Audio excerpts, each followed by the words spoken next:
Your kind doesn't deserve real money. Boy, this fake garbage gets burned. Richard Coleman's silver lighter flicked, and in front of dozens of stunned customers, a $2.3 million business check erupted in flames. The branch manager lifted the burning paper high like a trophy before dropping it at Anthony Carter's feet. Phones shot up instantly. A blonde woman whispered breathless commentary into her live stream. "Oh my God, he's actually burning it." The crowd gasped as Coleman ground the ashes into the marble floor with his Italian leather heel. What nobody knew, not Coleman, not the applauding customers, not the thousands already tuning into the live stream, was that Anthony Carter wasn't some scammer with a fake check. He was the man who actually owned the bank. And in exactly 13 minutes, the whole world would find out. 15 minutes earlier, 2:32 p.m., the cold wind off Lake Michigan funneled through Chicago's canyon of steel and glass as Anthony Carter stepped onto the sidewalk outside First National Bank. To anyone passing by, he looked ordinary, maybe even struggling. His hoodie bore the faint pilling of 100 washes. His jeans hung comfortably rather than fashionably, and his sneakers carried the scuff marks of years. But in his pocket, folded neatly, lay a check that represented wealth beyond most imaginations. $2.3 million in quarterly dividends from the very institution he was now about to walk into. Anthony had always believed in testing his people, in seeing how they treated someone who didn't announce power with tailored suits and chauffeur-driven cars. He often dressed down when visiting branches, preferring anonymity over reverence. Respect, to him, was worth nothing. It was given by only to status symbols. The bank lobby at 2:32 p.m. hummed with routine transactions, the click of heels across marble, the distant hum of printers, the low murmur of conversations about mortgages and retirement accounts. The security guard by the door nodded politely at Anthony, but quickly dismissed him when his eyes landed on the worn hoodie. Inside, behind a gleaming counter of polished wood, assistant manager Laura Bennett glanced nervously at the growing line. She was young, ambitious, and careful, aware that every decision could ripple up to her evaluation. Above her, like a hawk watching prey, stood Richard Coleman, the branch manager. His reputation in the downtown district was legendary: decisive, hard-nosed, proud of keeping undesirables out of his marble kingdom. Anthony approached the counter, sliding the check across without ceremony. Laura froze as her eyes registered the amount: $2,347,000. Her instincts screamed to treat this with caution, but before she could utter a word, Richard materialized at her side, snatching the paper with practiced authority. "This looks suspicious," Coleman muttered, loud enough for customers in earshot to hear. He narrowed his eyes at Anthony, scanning his hoodie and sneakers like pieces of evidence. "Sir, where exactly did you get this check?" Anthony's voice was calm, almost gentle. "It's a dividend payment. From the bank itself." Coleman barked a laugh that carried across the lobby. Heads turned, conversation stalled. A wealthy-looking woman in a Chanel suit arched a brow. Curiosity piqued. "A dividend payment? From us? For you?" Coleman let the sarcasm drip like acid. "Do you have any idea how ridiculous that sounds?" Anthony didn't flinch. He simply folded his hands on the counter, his expression unreadable. Laura tried to intervene, her professional instincts urging caution. "Richard, maybe we should verify," but Coleman silenced her with a raised hand. He thrived on these moments: an audience, a target, and his performance as protector of the institution. At 2:36 p.m., Coleman summoned the security guard with a flick of his wrist. "Stay close. We've got a potential fraud case here." Customers leaned in, sensing drama. A businessman in a tailored suit whispered to his colleague, "This is going to be good." Anthony remained silent. His eyes drifted to the ornate clock mounted above the teller stations. Each tick was precise, deliberate. He had 18 minutes before the emergency board meeting convened upstairs. He could end this charade instantly with one phone call, but he didn't. He wanted to see it unfold. He wanted to see them. By 2:40 Coleman's voice grew louder, feeding on the murmurs of approval from certain customers. He examined the check as though he were a detective in a crime show, holding it up to the light, tapping it with a manicured finger. Fake watermark, poor paper quality, amateur work. Laura's throat tightened. She recognized the bank's watermark.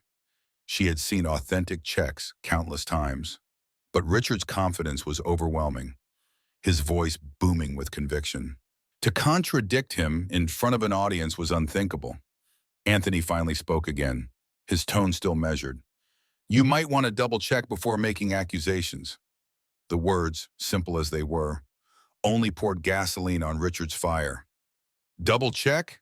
Coleman repeated mockingly. "No need, I can smell fraud from a mile away." At 2:43 p.m., the moment that would change everything arrived. Coleman pulled a silver lighter from his pocket, the kind engraved with a family crest he liked to flaunt. With theatrical precision, he snapped it open, the flame leaping to life. Gasps erupted across the lobby. "Your kind doesn't deserve real money," he sneered, his eyes locked on Anthony. "This garbage gets burned." The flame touched paper. Fire raced across the check's surface, devouring ink, numbers, signatures. Coleman held it aloft, the burning slip illuminating his smug grin. Customers gasped. Some raised phones. A blonde woman near the ATM whispered into her live stream, "Oh my God, he's actually burning it. This is insane." The smell of charred paper filled the marble hall as Coleman dropped the blackened remains at Anthony's sneakers. His leather heel twisted the ashes into powder, grinding them into the floor with relish. "Problem solved," he announced triumphantly, spreading his arms to the gathering crowd like a preacher in mid-sermon. The digital clock read 2:47 p.m., 12 minutes until Anthony's board meeting, 12 minutes until the humiliation would invert itself into revelation. Narration flow, the dignity test. What the cameras captured, what the live streams broadcast to hundreds of strangers, was more than just a manager destroying paper. It was the anatomy of prejudice unfolding in real time. The tailored suit applauded, the Chanel customer praised the decisive action, and the murmurs of approval rippled through the crowd. Strangers, swept up in Coleman's performance, became accomplices to arrogance. Anthony Carter, the man seated in anonymity, had spent his life studying people, investors, employees, partners, politicians. He had built an empire by recognizing patterns of behavior, and here, in a downtown bank lobby, those patterns were on full display. Assumptions. Snap judgments. The intoxicating lure of public humiliation when cloaked in righteousness. The live stream audience ballooned, from dozens to hundreds, soon thousands. Hashtags began forming in real time. Hashtag bank burns check. Hash justice served. Coleman basked in it, straightening his tie, soaking in digital applause he couldn't even see, but somehow felt. Anthony glanced at the ashes scattered at his feet. $2.3 million reduced to smoke. Yet his expression didn't break. Not anger, not panic, just a calm curiosity, as though he were observing an experiment play out exactly as predicted. The countdown had begun. 11 minutes remained before the board meeting. 11 minutes before truth would turn the stage upside down. 2:48 p.m. The ashes still smoldered on the marble floor, their acrid scent crawling through the air conditioning vents like a ghost that refused to vanish. Anthony Carter sat motionless, hoodie sleeves pulled slightly over his wrists, his sneakers dusted with charred fragments of what had once been $2.3 million. His expression betrayed no panic, no outrage, only a steady calm that unsettled the few who actually looked closely. But most weren't looking at him. They were looking at Richard Coleman. The branch manager preened under the fluorescent lights like a man on stage. He gestured toward the blackened remains as though unveiling a modern art piece. "Ladies and gentlemen," his voice boomed across the lobby, "what you see here is decisive action. Fraud exposed. Crime stopped cold. Phones hovered, screens glowed. Three teenagers by the coffee kiosk whispered excitedly while recording. A middle-aged businessman in a Brooks Brothers suit muttered approvingly, "Should have burned it the moment he walked in." The elderly woman in Chanel clapped softly, her rings catching the light, as if Coleman's theatrics were a Broadway performance. And online, the audience ballooned. The blonde woman's live stream showed the ashes in one frame, Anthony's stillness in another. Viewer count leapt, 47, 156, 312, 478. Comments exploded. "He burned it. Savage manager vibes. Fraudster got owned." Coleman's grin widened. Approval was a drug, and he was overdosing. "Problem solved," he repeated, grinding his heel into the ashes again for emphasis. "This is how you protect honest Americans."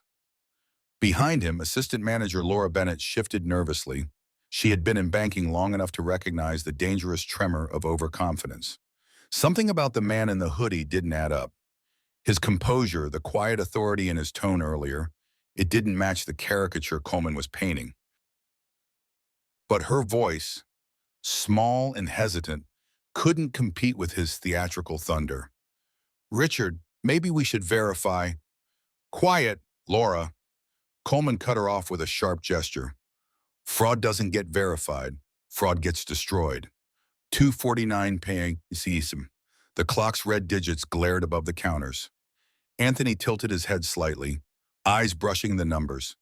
11 minutes until the board meeting upstairs. 11 minutes before the mask would fall. The first security guard approached, radio buzzing at his belt. His tone was firm, but not aggressive. "Sir, you need to step aside and wait for authorities." Anthony's gaze shifted to the guard. "I'll wait," he said simply, voice steady. It was the kind of answer that should have diffused tension, but Coleman seized it as fresh ammunition. "Hear that?" he shouted to the crowd. "He knows the game is up. He's stalling for his accomplices." Anthony's phone buzzed in his pocket. Urgent alerts, meeting notifications, board-level pings. He ignored them.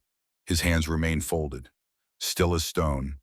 The live stream counter ticked higher, 650 viewers. Comments turned nastier, more racial. "Lock him up. Scammer caught in 4K. Ashes to ashes. Fraud to fraud." Coleman basked in it, straightening his tie with one hand while raising Anthony's leather wallet high with the other. He had snatched it moments earlier when Anthony reached for ID, spinning the theft into performance. "And look what we have here. Stolen credit cards, stolen identity, criminal deluxe package." Laura winced. This wasn't procedure. It was spectacle. But Coleman's voice drowned her unease. "Ladies and gentlemen, this man came in dressed like he shopped at Goodwill, tried to pass off a check worth more than most of your salaries combined, and thought he'd fool us. Well, not in my bank, not on my watch." A murmur of approval rippled through the crowd. Customers clustered closer, filming from every angle. The air grew heavy with voyeuristic hunger. People weren't just watching. They were savoring humiliation. 2:51 p.m. Anthony shifted slightly, his sneakers crunching on brittle fragments of ash. His eyes flicked again to the wall clock. 9 minutes. The pressure inside the lobby thickened. The live stream surged past 1,000 viewers, each second multiplying the digital jury.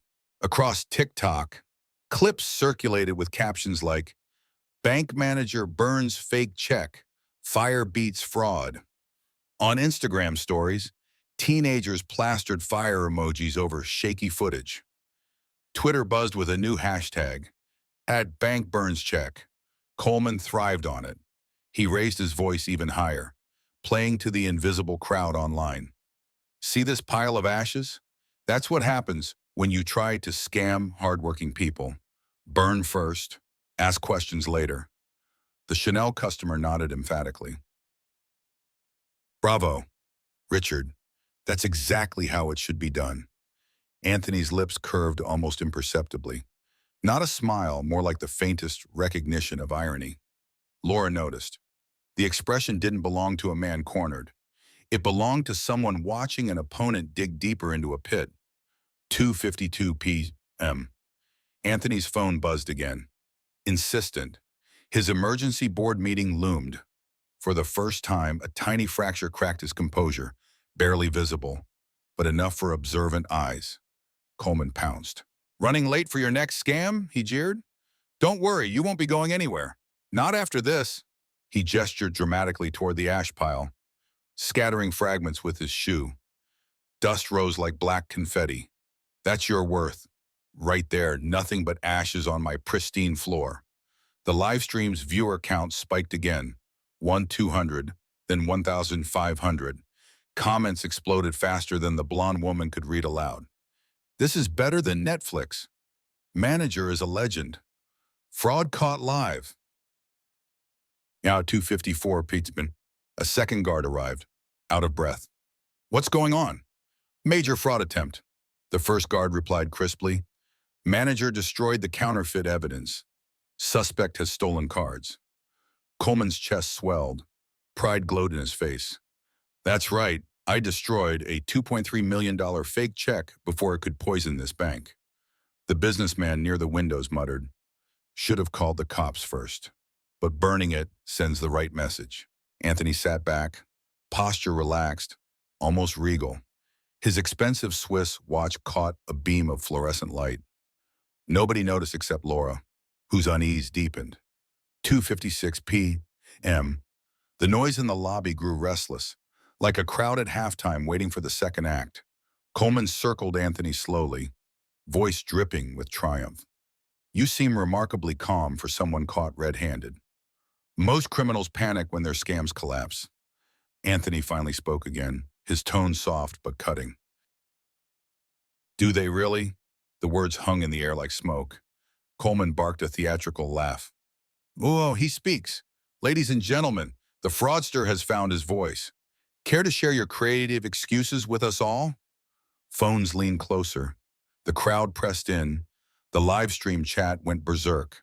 Anthony's gaze moved from the ash pile to Coleman, and then back to the clock.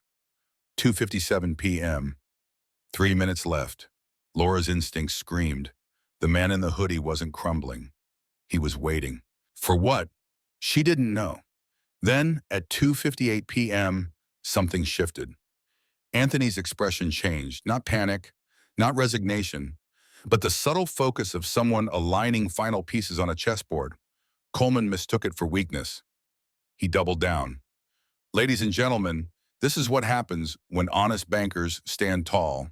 We burn the lies. We expose the frauds. We protect the community." The crowd applauded. Phones recorded.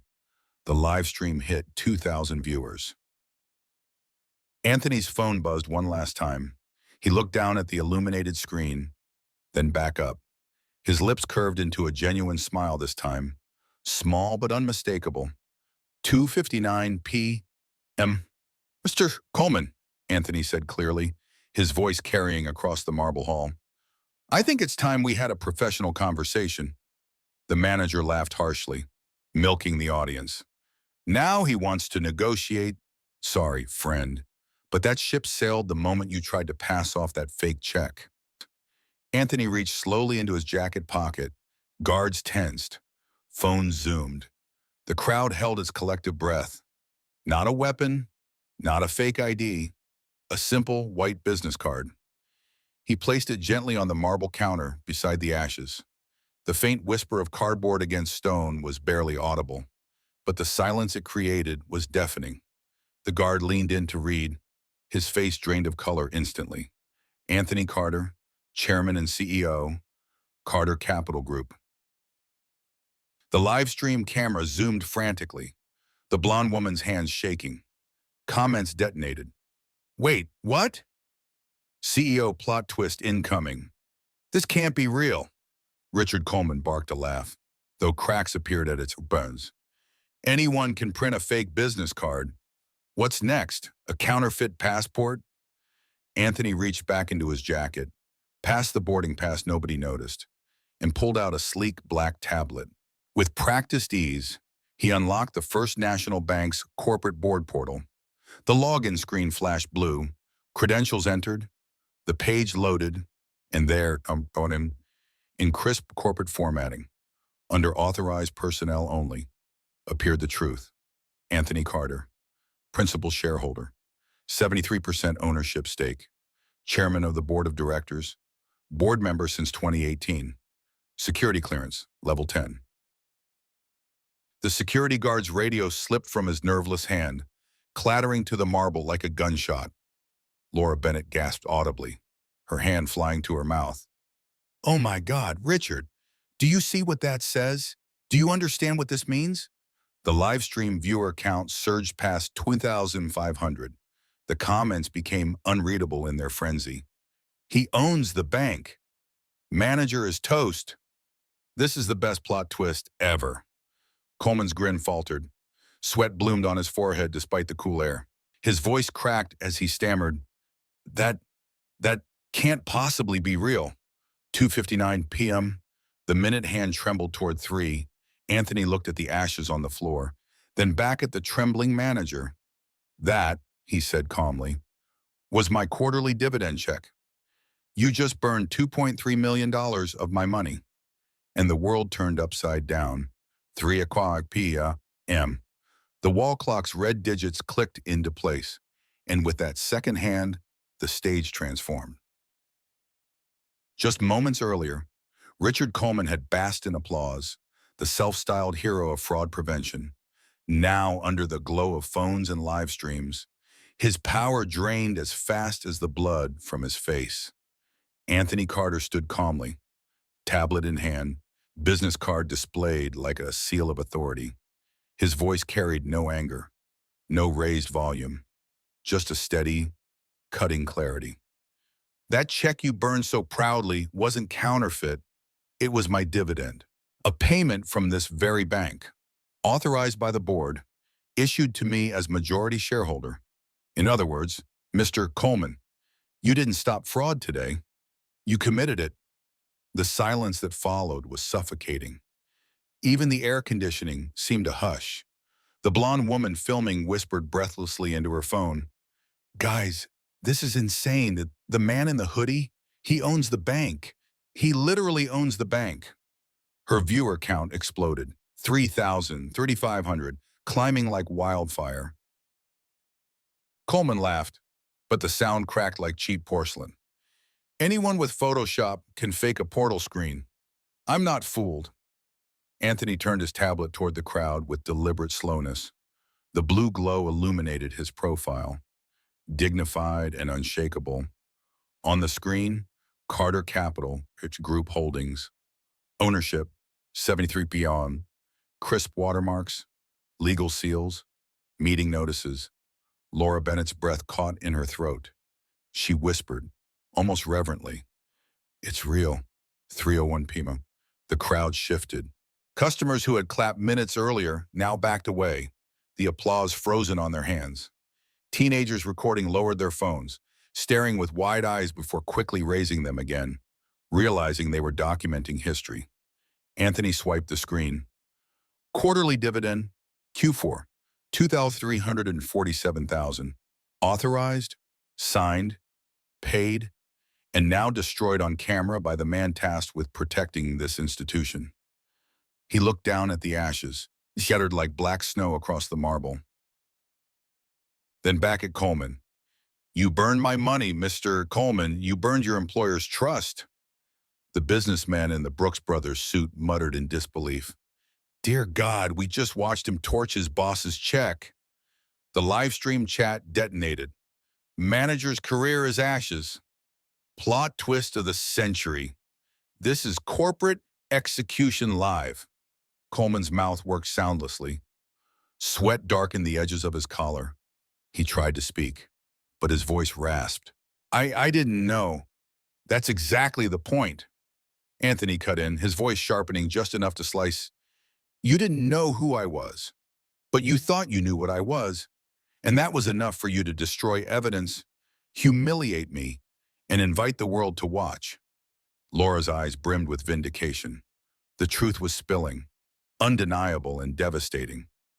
Anthony tapped his screen again, bringing up the bank's internal HR system. With clinical precision, he read aloud. Richard Coleman, branch manager, downtown Chicago, employee ID 8482, annual salary $127,000, performance rating, satisfactory, hired March 2018, direct supervisor, regional manager, Cynthia Moore. He lifted his gaze. For 6 years, Mr. Coleman, you've been working for me. Today you decided to put on a show at my expense. Let's be clear. Your show ends now. The crowd exhaled collectively, as though released from a spell. Phones tilted closer. The live stream passed 4,000 viewers. Coleman tried to rally, his voice wobbling. You can't humiliate me like this. Not in front of everyone. Anthony stepped forward, his expensive Swiss watch glinting. Humiliation, he repeated softly. Mr. Coleman, humiliation is what you tried to inflict on me, what you inflicted on yourself, what you turned into theater for strangers. This isn't humiliation. This is accountability. 3:02 p.m. His tablet glowed with corporate policy. Anthony read aloud, each clause heavy as a gavel. Section 4.2, discrimination based on race, appearance, or perceived economic status is grounds for immediate termination with cause. Section 7.8, board members hold unilateral authority to suspend personnel. Section 12, all recorded discriminatory incidents become permanent in employee files. He looked up, meeting Coleman's desperate eyes. Every phone in this lobby, every live stream online, you have made sure there will be no erasing this. The Chanel woman who had applauded earlier now retreated toward the exit, clutching her handbag like a shield. The businessman who had urged burn first slunk into the background, muttering excuses about an urgent meeting. The live stream comments flooded with fire emojis, shocked faces, endless variations of justice. Coleman's knees wobbled. He croaked, "Please, I have a family, a mortgage, kids in college." Anthony's tone remained calm, but his words were merciless. So did every customer you judged unworthy. Every family denied dignity because you decided their worth at first glance. Families who walked in here hoping for opportunity, but left carrying ashes. 3:03 p.m. Anthony swiped to another screen. Federal statutes. His voice rang like a verdict. United States Code, Section 1341. The willful destruction of financial instruments is a federal offense. Penalty, fines up to $1 million and imprisonment up to 20 years. You didn't just break company policy. Mr. Coleman, you broke federal law, on camera, in front of thousands. The second guard's face paled. The first whispered into his radio, "We may have a bigger situation here." The live stream count hit 5,000. Comments flooded. "Call the FBI. Dude is done. Best courtroom drama, and it's free."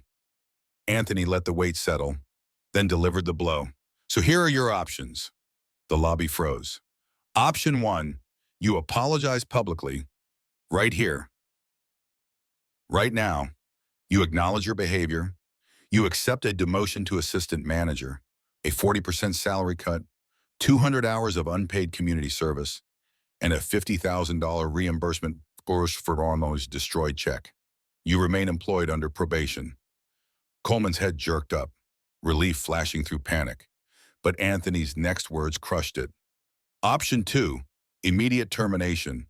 For cause. Forfeit all pension benefits. Referral to federal authorities for criminal prosecution. And the permanent end of your career. Gasps rippled. The live stream surged, 6,000 viewers. Anthony leaned forward slightly, voice steady as a blade. You have 60 seconds to decide. Choose carefully. Because unlike the careless assumptions you made about me, this choice will define who you truly are. 3:04 p.m. The countdown began. The crowd leaned in, transfixed. Phones captured every beat of sweat, every twitch in Coleman's jaw. The live stream chat turned into a chant. Choose, choose, choose. 30 seconds left. Coleman's legs trembled.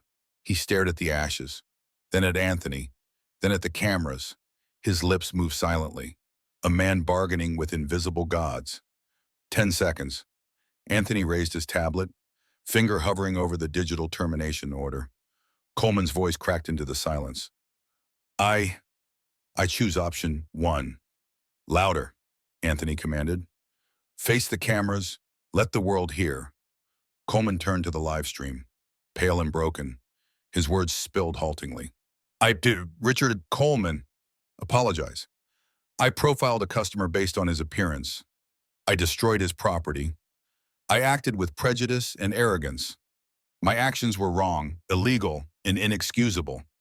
I accept full responsibility. The comments exploded. Too little, too late. Make him crawl.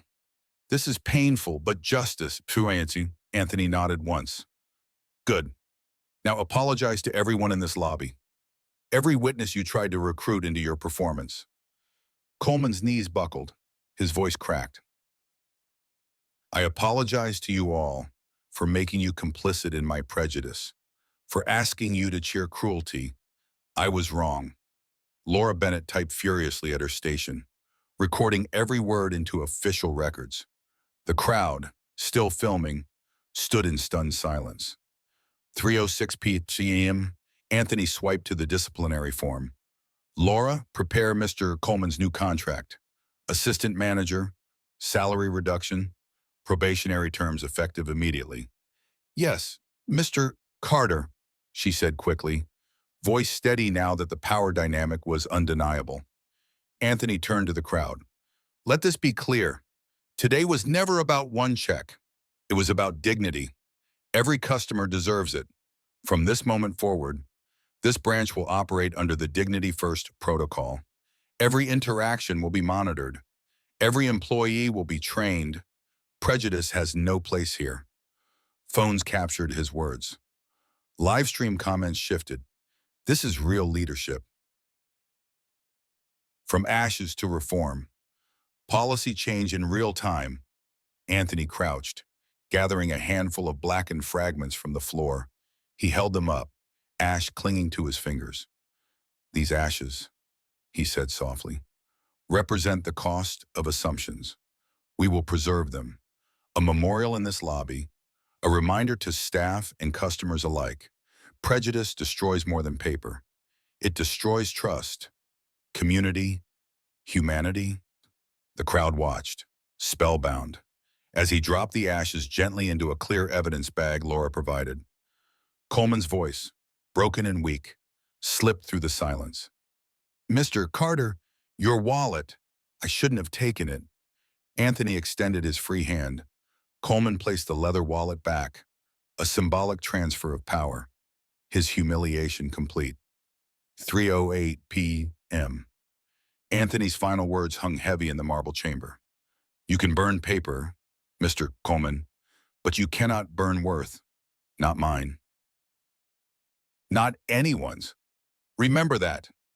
The live stream hit 7,000 viewers. Social media exploded with hashtags. Hashtag cost of assumptions, hash from ashes, hashtag justice served. And as the cameras rolled, Richard Coleman stood in the ruins of his pride, a manager no longer. The trial was over. The sentence had begun. 3:09 p.m. The marble lobby felt different now. The same crowd that had once clapped for Richard Coleman's arrogance now stood subdued, phones still raised but spirits shaken. The air, heavy with the acrid ghost of burnt paper, seemed charged with something else. Accountability. Anthony Carter stood in the center of it all, ash fragments sealed in a clear evidence bag, tablet glowing in his hand. His hoodie and sneakers no longer looked out of place. They looked deliberate, almost regal, a disguise that had revealed the truth about everyone else. Ladies and gentlemen, his voice carried, calm but commanding. Today wasn't about a check. It was about dignity. And how quickly it can be denied when assumptions are allowed to rule. The live stream surged, 8,000 viewers, then 9,000. Across Instagram, TikTok, Twitter, clips replayed the moment he revealed his ownership. Headlines were already appearing. Bank manager burns owner's check. Humiliation turns viral in Chicago lobby.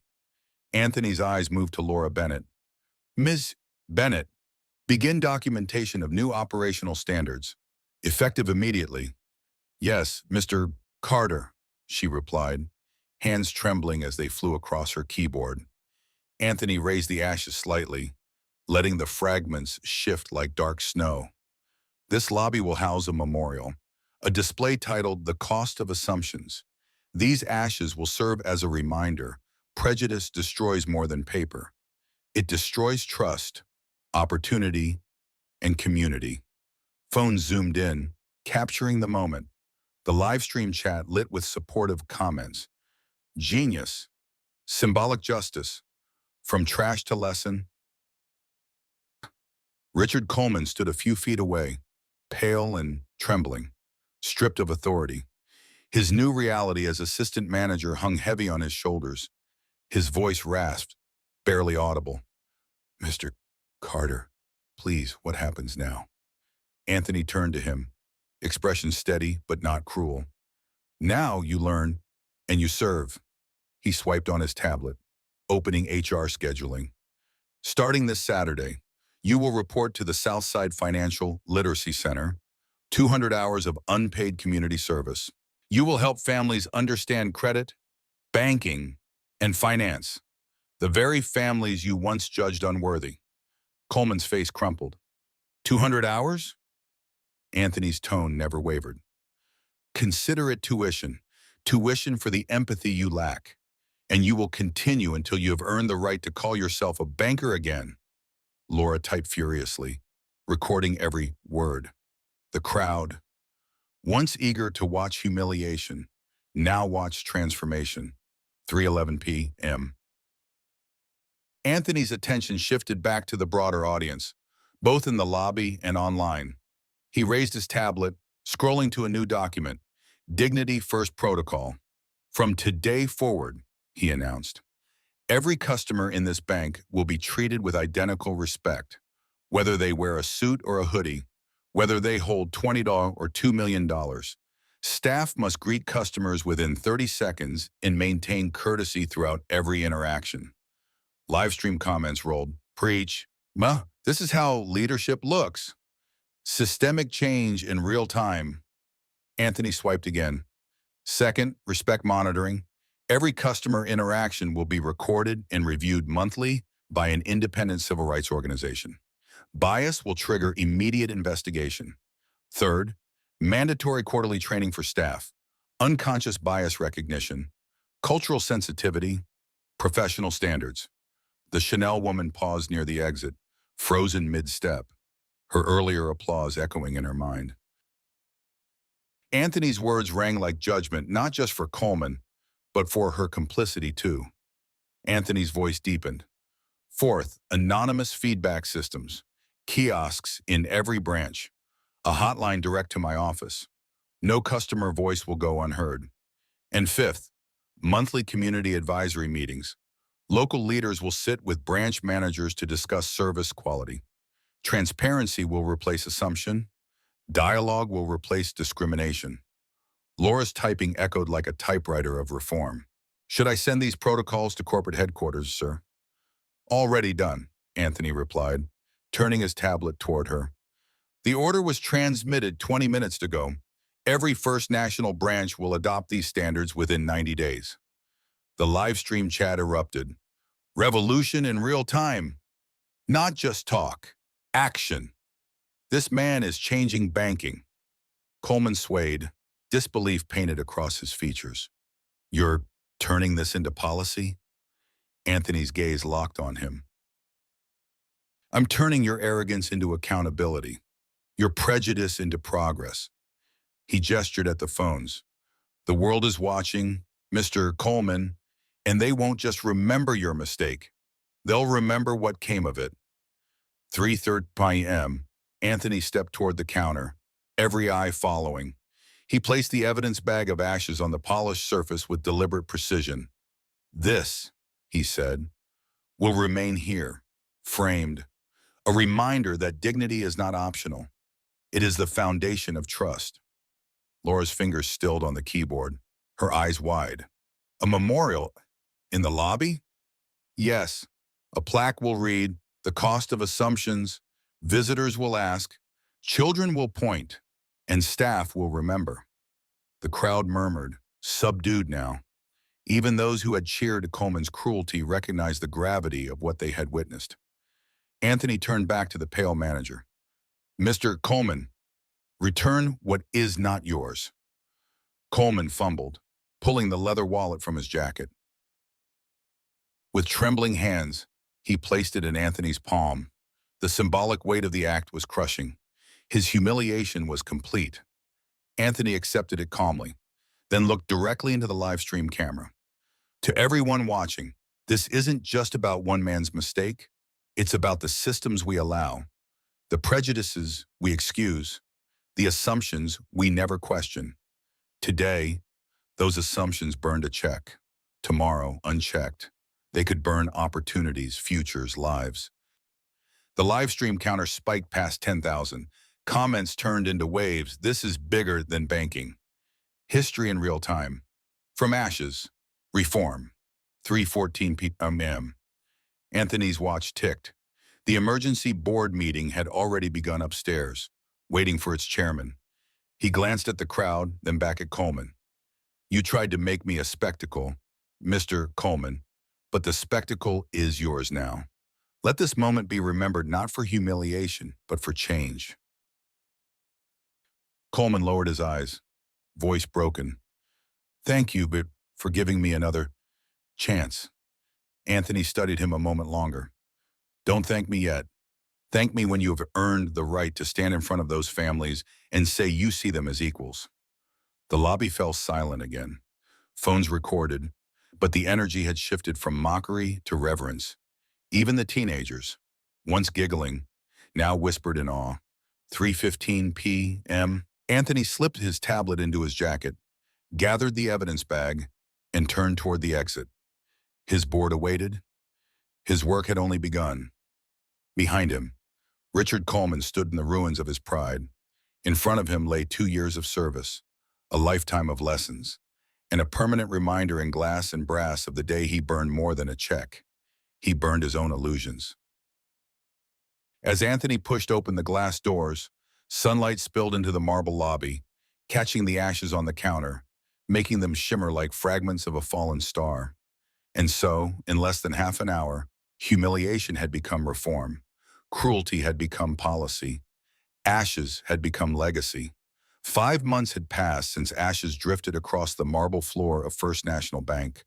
5 months since Richard Coleman's silver lighter set fire to a $2.3 million dividend check. And the world watched as arrogance combusted into humiliation. The video was still online, clipped, remixed, translated into a dozen languages. But the story no longer lived only in screens. It lived in policies, in classrooms, in communities.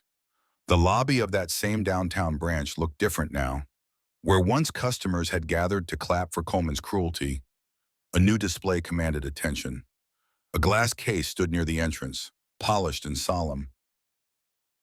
Inside, resting on dark velvet, were the preserved fragments of Anthony Carter's burned check. A brass plaque gleamed beneath it. "The cost of assumptions, in memory of prejudice, destroyed by dignity." Visitors paused at the case daily. Parents explained it to children. Tourists photographed it. Employees walked past it every morning, reminded that every action could leave ashes or legacy. Laura Bennett, now acting branch manager, often caught herself staring at the case before opening her office. She had grown sharper, more courageous since that day. She no longer let hesitation silence her instincts. The memorial wasn't just for Coleman's mistake. It was for hers too, for her silence. And she vowed never to be silent again. Meanwhile, Coleman's Saturdays looked nothing like they once had. Every weekend, at 8:30 a.m., he arrived at the Southside Financial Literacy Center. Gone were the tailored suits and smug stride. He came in rolled up sleeves, carrying boxes of pamphlets, folders of worksheets, and sometimes bags of donuts for the families who arrived early. The center director, Gloria Harris, a 67-year-old grandmother with fire in her voice and wisdom in her eyes, greeted him each morning with the same words. "Sit down, Richard. Today we're sharing you'll listen more than you talk." And so he did. He listened to Maria Rodriguez explain how her family's bakery nearly collapsed after a loan rejection. He listened to James Miller, a veteran, describe the sting of being dismissed by banks who saw only his disability, not his discipline. He listened to single mothers, immigrant entrepreneurs, teenagers trying to open their first savings accounts for the first time in his life. Richard Coleman wasn't performing, he was absorbing. The man who once mocked their kind now carried their stories home at night, replaying their words until they changed him. By the third month, his service hours had doubled. By the fourth, he stopped counting. By the fifth, the requirement no longer mattered. He came because he wanted to.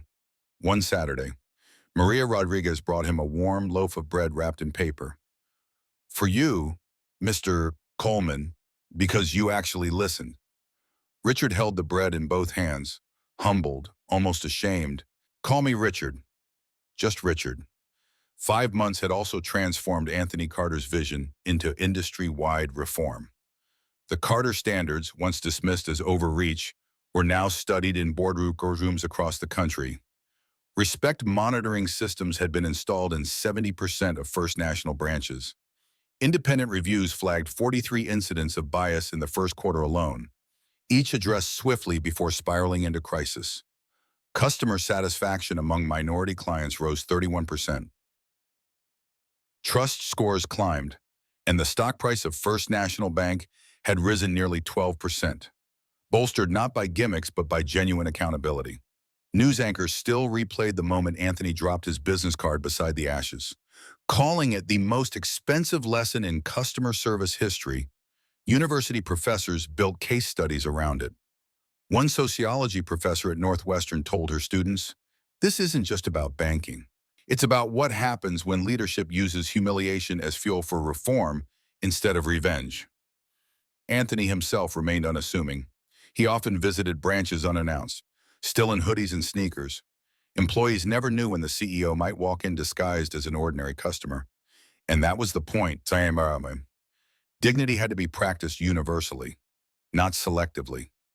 5 months after the fire, Anthony returned quietly to the downtown branch. The lobby buzzed with normal business again. Lines at the counters, murmurs of conversation, the faint smell of brewed coffee. Yet when he stepped through the doors, every employee straightened instinctively, not out of fear, but out of respect. He paused at the memorial. The ashes glimmered faintly under the lights, frozen in time. He studied them silently, remembering how easily dignity had been set ablaze and how hard it was to rebuild. Laura approached cautiously. "Mr.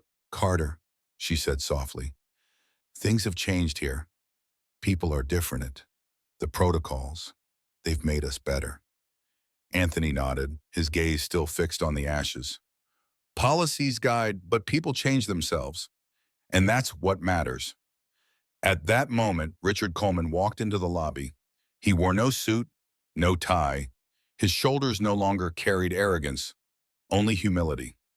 When he saw Anthony, he froze. Then, with visible effort, he approached. "Mr. Carter," Richard said, voice steady but humble. "I've completed 400 hours at the Literacy Center, but I'm not finished. I don't think I ever will be." Anthony turned to face him. "And what have you learned?" "Richard?" Coleman's throat tightened, but his words flowed with sincerity. "That every number hides a story. That dignity is worth more than balance sheets. That listening is harder than speaking, but more valuable." Anthony studied him for a long moment, then extended his hand. Richard grasped it firmly, his grip not one of equality yet, but of growth. "Then perhaps," Anthony said quietly, "you've begun to understand the real cost of assumptions." The crowd in the lobby, subdued but watchful, captured the handshake on their phones. The live stream didn't trend this time, and maybe that was the point. Not every act of justice needed to go viral. Some transformations happen quietly, in the steady rhythm of Saturdays at a literacy center, in the humility of carrying someone else's story. 5 months after the fire, the world still remembered the ashes. But now, they also remembered the growth. Anthony Carter left the lobby that day without fanfare. Hoodie zipped, sneakers squeaking faintly on marble. Outside, the Chicago wind whipped through the glass towers, carrying whispers of a story that had already traveled the globe. And inside the lobby, the ashes glowed under protective glass, not just as remnants of prejudice, but as fertilizer for change. Because in the end, you can burn a check, but you cannot burn worth. And from 5 months of ashes, dignity had risen.